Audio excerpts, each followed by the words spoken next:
Assalamualaikum warahmatullahi wabarakatuh. Halo sahabat sehat, selamat datang kembali di podcast Kesehatan SRK Diagnostic Center bersama saya Rahimah Nurul Fadilah. Nah, di episode sebelumnya kita sudah membahas tentang HPV DNA positif. Berhubung di bulan Juni ini merupakan bulan kesadaran kanker rahim, maka di episode kali ini kita akan membahas seputar kanker rahim yang sekarang angka kejadiannya juga terus meningkat di berbagai negara termasuk di Indonesia. Tentunya kita sudah mendatangkan narasumber yang kompeten di bidangnya, yaitu ada Dr. Syamel Muhammad, spesialis obstetri ginekologi, konsultan onkologi. Selamat sore dokter, salam sehat. Sore, salam sehat, Ima. Ya, halo dokter. Ya.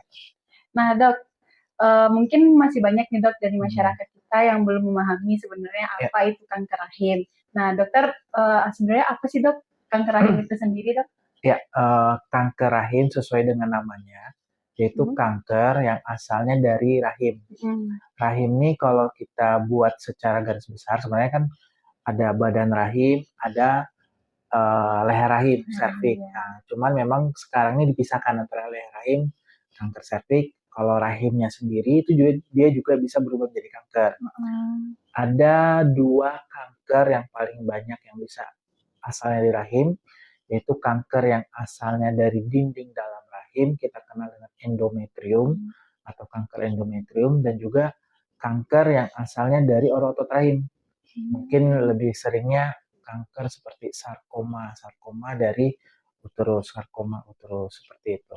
Oh, berarti berbeda ya dok antara kanker serviks posisinya dengan kanker rahim itu berbeda ya? Ya, berbeda. Kalau kanker serviks itu di dinding lehernya di bawah berarti. Iya, betul. Kalau kanker rahim sendiri berarti di dalam rahimnya itu sendiri dok. Ya, jadi rahim ini dia ada bagian korpusnya, badan rahimnya, ada leher rahimnya.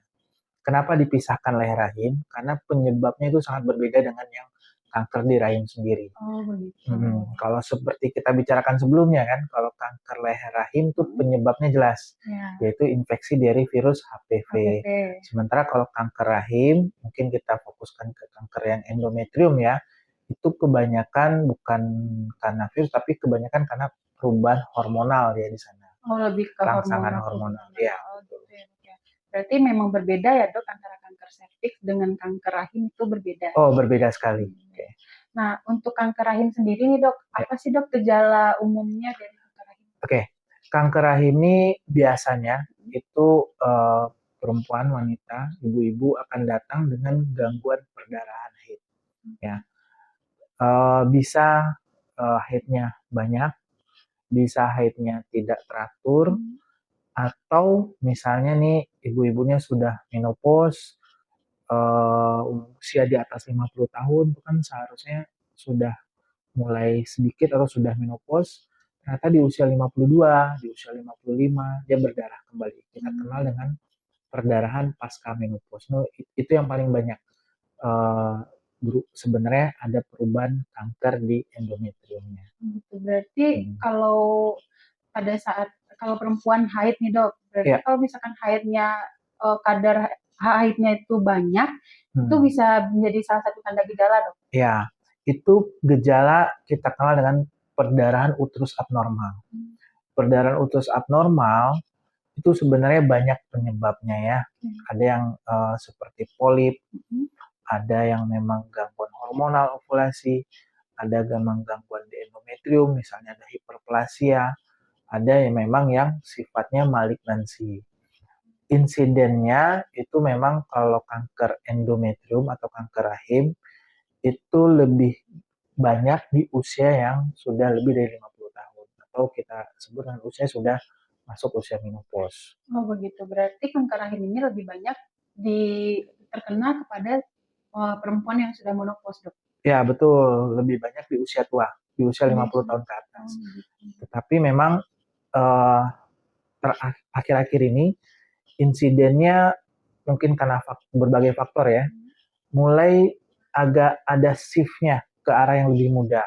Sekarang banyak ditemukan mungkin usia 30, 40 itu sudah ada kanker endometriumnya, yang dulu hampir nggak pernah ada.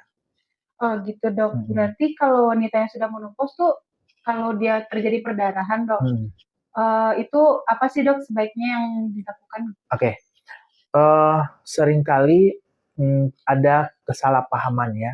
Kadang orang kan menganggap kalau seorang nih menstruasi itu dianggap subur, ya kan? Nah, saat dia sudah menopause, kemudian dia berdarah lagi, atau dia tetap berdarah sampai umur 55, 56, itu harus hati-hati. Bukan berarti si ibunya subur, berarti itu ada sesuatu. Udah ada yang lain. Ya, seorang wanita bisa menstruasi teratur, itu karena ada yang mengaturnya. Itu pengaturan yang sangat kompleks sekali.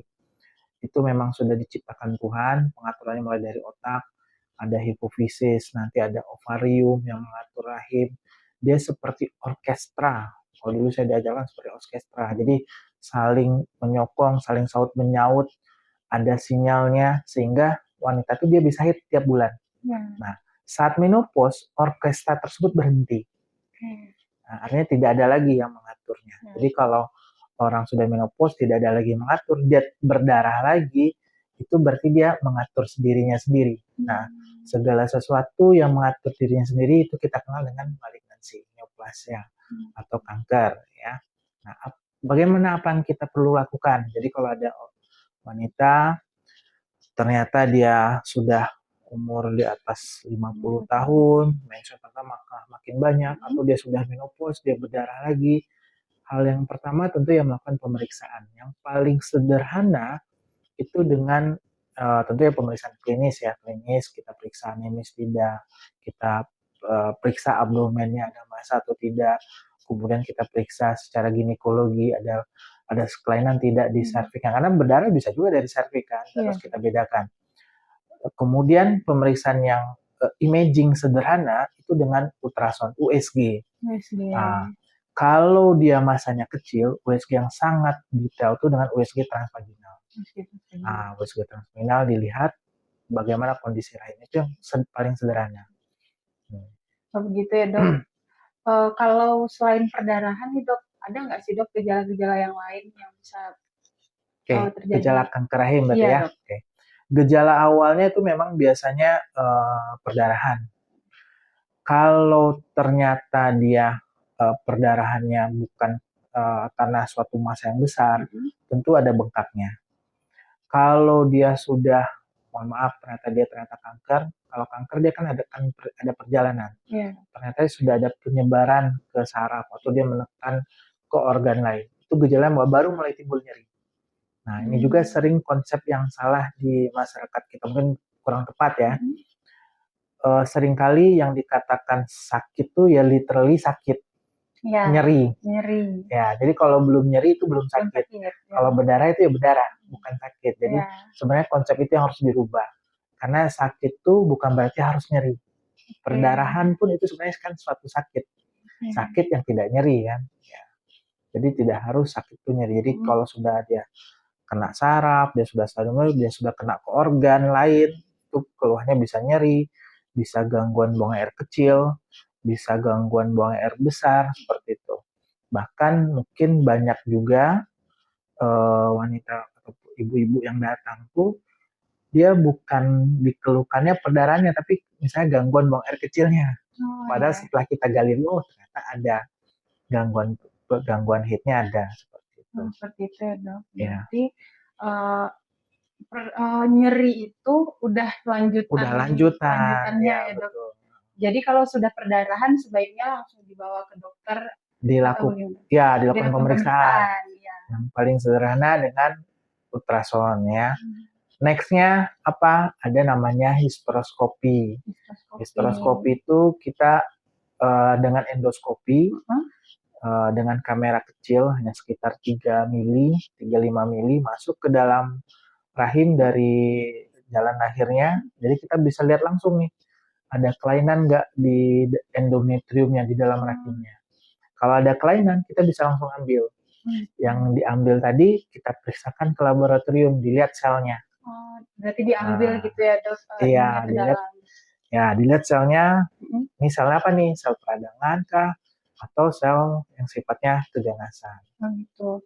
Tapi tadi kan dokter udah nyinggung tentang USG transvaginal. Betul. Dari USG transvaginal sendiri apakah sudah bisa terdeteksi atau sebenarnya masih belum? Ya, dia ada namanya diagnosis kerja. ada namanya diagnosis klinis, ada lagi diagnosis pasti, gold standar. Jadi kalau untuk CA endometrium, diagnosis kerja itu mungkin dari hasil pemeriksaan fisik, anamnesis, pemeriksaan fisik, pemeriksaan ginekologi itu akan tegak diagnosis kerjanya apa. Biasanya masih suspek. Kemudian nanti kita tambah pemeriksaan penunjang. Yang sederhana ultrasound. Dari ultrasound, oh iya kelihatan ada penebalan endometrium, ada penebalan dari dalam rahim. Itu ada klasifikasinya. Berapa tebalnya, strukturnya seperti apa, pembuluh darahnya apa, itu bisa dilihat semua dengan ultrasound. Itu nanti akan tegak diagnosis klinis. Tetap suspek. Masih suspek. Tapi kalau tadi kan suspek tumor endometrium, mungkin kalau sudah ada USG, kita boleh naik misalnya ke suspek CA endometrium. Misalnya kalau memang atau suspek hanya hiperplasia atau suspek mioma uteri. Lebih spesifik karena sudah ada gambar imagingnya. Nah, nanti dengan histeroskopi diambil sampelnya, keluar hasil PA-nya, itu baru diagnosis pastinya atau gold standarnya. Oke, gitu ya dok. Ya. Jadi terus kalau kanker rahim sendiri nih dok, apabila wanita atau perempuan terkena kanker rahim nih kan, kalau kanker sendiri kan kita tahu ada stadium-stadiumnya nih dok. Nah kalau dia masih stadium awal, apakah sudah bisa terdeteksi dari stadium awal atau bagaimana? Ya. Sebenarnya kebanyakan kanker rahim tuh secara statistik kebanyakan ketahuan di stadium awal. Kenapa? Karena dia gejalanya jelas, dia ada berdarah kan. Nah, orang ya nggak, kebanyakan wanita sih berdarah tentu dia akan mencari tahu kan kenapa saya berdarah kan seperti itu. Makanya bisa didiagnosis secara dini ya. Menegakkan stadium pada kanker serviks itu standarnya memang masih namanya kita kenal dengan surgical staging. Jadi stadiumnya itu ditegakkan berdasarkan hasil pembedahan. Jadi nanti setelah di histeroskopi tegak itu dia misalnya CA endometrium, endometrioid karsinoma misalnya hasil PA-nya. Berarti kan kanker endometrium. Itu kita baru tegak dia CA, tapi stadiumnya nggak bisa. Stadiumnya itu nanti setelah kita lakukan pembedahan misalnya, diangkat rahimnya, kemudian diangkat penyebarannya. Jadi kalau pembedahan pada kanker, dia tidak sesimpel kayak pembedahan misalnya pada miom. Mungkin angkat miomnya saja atau angkat rahim selesai, enggak. Kalau kanker, dia pembedahannya jauh lebih kompleks karena kita harus stagingnya tadi kan, kita harus ambil kelenjar, kita harus ambil penyebaran. Nanti setelah dibedah, diambil seluruh yang kemungkinan penyebarannya, itu diperiksa lagi ke laboratorium, ke PA lagi, lihat hasilnya. Nanti baru keluar namanya stadium. Sekarang sudah lebih berkembang lagi dibandingkan itu. Ada namanya sekarang molecular staging. Nanti mungkin untuk yang lebih dokternya ya. Jadi kalau zaman dulu, bukan, sekarang pun standar di kita masih surgical staging. Sebenarnya udah ada next step-nya lagi, molecular staging. Jadi molecular staging ini tadi sudah, kelenjarnya positif, itu stadium 3C1 misalnya ya. Ini molekulernya seperti apa? Molekuler ini kita lihat secara sifat molekulernya. Ada lagi yang diperiksa, misalnya P53, Polmut, MMR-nya, macam-macam diperiksa. Nanti baru diklasifikasikan lagi berdasarkan sifat molekulernya. Berarti untuk kanker sendiri itu sebenarnya dari stadium awal itu sudah bisa terdeteksi ya dok? Bisa. Cuman nanti untuk penegakan stadium berapanya itu setelah pembedahan baru bisa ditegakkan. Betul. Setelah keluar hasil dari pemeriksaannya gitu ya. Betul sekali. Kalau untuk kanker rahim sendiri nih dok, sebenarnya faktor penyebabnya apa sih dok? Ya ini penting sekali nih pertanyaannya, karena yang paling penting kan kita mencegah ya, bukan mengobati. Jadi kanker endometrium ini hampir 70% lebih itu dia sifatnya hormonal dependent. Artinya apa? Dia bisa timbul karena ada rangsangan dari hormon. Dia tipenya endometrioid kalau tipe histologinya. Artinya apa? Yang faktor-faktor bisa mengubah hormonal. Yang paling sederhana obesitas, usia, kemudian hipertensi, diabetes, itu juga ada pengaruhnya ya. Terus kondisi-kondisi seperti pernah dengar PCOS? Nah, PCOS itu kan dia cenderung estrogennya sangat tinggi. Nah, itu Iya. akan merangsang untuk timbulnya salah satunya sel endometrium. Jadi hal-hal seperti itulah yang menyebabkan kanker endometrium. Hampir 70-80% dia tipenya hormonal dependent. Makanya dia timbulnya di usia tua. Karena dia perlu waktu untuk berubah. Ya. Berarti memang hormon itu berpengaruh sekali ya dok untuk kanker rahim ini dok. Ya, kanker endometrium itu sangat hormonal dependent. Berarti kalau seorang perempuan gitu dok, dia obesitas itu sangat memungkinkan untuk dia itu terkena. Tidak begitu juga kesimpulannya sih. Kalau orang obes bukan berarti dia pasti sel endometrium, enggak juga. Tapi dia lebih berisiko dibandingkan orang yang berat badannya normal. Tapi obesitas itu hanya salah satu faktor, karena banyak faktor-faktor lainnya. Ya. Kalau dari segi makanan sih dok, ada nggak sih dok? Oke, kalau makanan secara umum sih yang spesifik menimbulkan kanker endometrium tuh tidak ada. Tidak ada. Cuman ya kalau dia lebih makannya dia obes, atau makanan-makanan yang ada kandungan estrogennya. Nah ini hati-hati nih. Nanti mungkin bisa di searching saja apa makanan-makanan yang mengandung estrogen. Karena estrogen ini dia ada namanya fitoestrogen. Estrogen yang memang dihasilkan dari tumbuhan. Gitu ya. Berarti kalau hormon estrogen di perempuan itu tinggi itu ada beresiko. Bukan berarti pasti dia kanker juga kan. Ya. Cuman dia lebih beresiko ya, untuk timbulnya kelainan di endometrium. Jadi apa sih dok sebenarnya yang bisa dilakukan oleh masyarakat untuk menghindari dari ya. Kanker endometrium ini sebenarnya seluruh kanker ya. Seluruh kanker itu sekarang masuk ke klasifikasi penyakit degeneratif. Artinya apa ya? Penyakit degeneratif itu memang seluruh orang berisiko terkena. Ya. Nggak ada kita yang tidak degeneratif. Kita makin lama makin tua kan. Nggak ada orang makin lama makin muda. Nggak ada itu. Dengan kita makin tua, kita akan berisiko apapun kankernya. Ya, salah satunya kanker endometrium. Ya, artinya apa? Untuk masyarakat yang penting sebenarnya ya tentu ya jaga makan sudah pasti kan. Terus kemudian hidup sehat sudah pasti. Kemudian hindari yang kelebihan estrogen, dari PCOS, hindari kondisi-kondisi yang berat lah. Dan juga diagnostik dini. Karena kalau kanker endometrium, dia stadium awal, itu prognostiknya sangat baik. Apalagi kalau yang tipe molekulernya spesifik. Saya sebutnya misalnya polmoodnya positif. Stadium awal polmood positif tuh sangat bagus dia prognostiknya. Begitu ya dok. Berarti memang screening, lebih tepatnya screening atau apa nih dok bahasa? Ya, kalau ada gangguan haid, gangguan perdarahan jangan dianggap remeh. Ya. Kadang kan biasa tuh gangguan hormonal. Ya. Nah, yang membiasakan ini yang berbahaya. Ya, betul. Berarti apa sih dok pesan dokter untuk para wanita, perempuan gitu ya dok, yang masih ragu nih, misalkan mau melakukan pemeriksaan, kayak tadi kan dokter udah ada ngebahasin tentang USG transvaginal dan sebagainya. Nah, apa nih dok pesan dokter biar perempuan tuh nggak ragu untuk melakukan pemeriksaan gitu?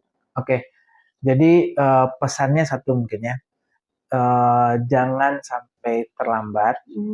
Lakukan pemeriksaan secara dini, karena mencegah atau menemukan dia secara dini itu akan jauh lebih baik dibandingkan nanti ketemunya sudah stadium yang lanjut. Bahkan kalau bisa mencegah kan. Iya.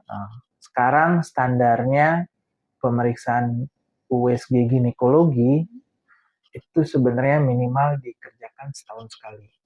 Setahun sekali. Itu sudah di beberapa negara sudah menjadi standar. Berarti walaupun tidak memiliki gejala, seharusnya tetap diperiksakan. Betul, karena kebanyakan kanker ginekologi itu seperti ovarium misalnya. Mungkin nanti kita bikin juga tentang ovarium ya. Ovarium itu dia beradanya di dalam perut. Kalau dia masih kecil, dia nggak ada gangguan haid ovarium.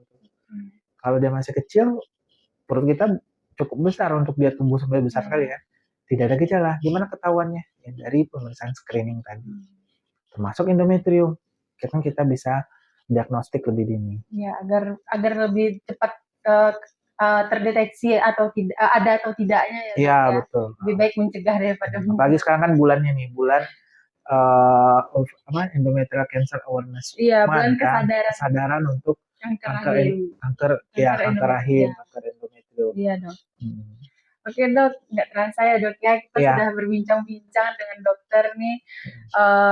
Dari perbincangan kita berarti ternyata kanker rahim itu sebenarnya penting untuk cepat diketahui ya dok ya. Iya, betul. Nah, mengenali sejak dini terutama perdarahan yang tidak normal, apalagi di usia sudah lanjut ya dok ya, itu sangat penting sekali. Sangat penting sekali, betul. Tadi itu juga dokter mengatakan kayak mengontrol berat badan, untuk pola hidup itu tuh penting untuk menjaga agar kita apalagi perempuan-perempuan untuk terhindar dari kanker rahim gitu ya dok ya. Betul. Nah, semoga informasi yang diberikan hari ini dapat menambah wawasan dan menjadi pengingat bagi kita semua untuk lebih peduli terhadap kesehatan diri sendiri maupun keluarga. Nah, terima kasih kepada Dr. Syamel yang sudah berbagi informasi, berbagi ilmu dan pengalamannya ya dok ya kepada seluruh pendengar kita yang sudah mengikuti podcast kita pada hari ini. Saya Rahimah Nurul Fadilah sebagai host pamit undur diri. Terima kasih. Assalamualaikum warahmatullahi wabarakatuh. Terima kasih dokter. Ya, terima kasih. Salam sehat semuanya.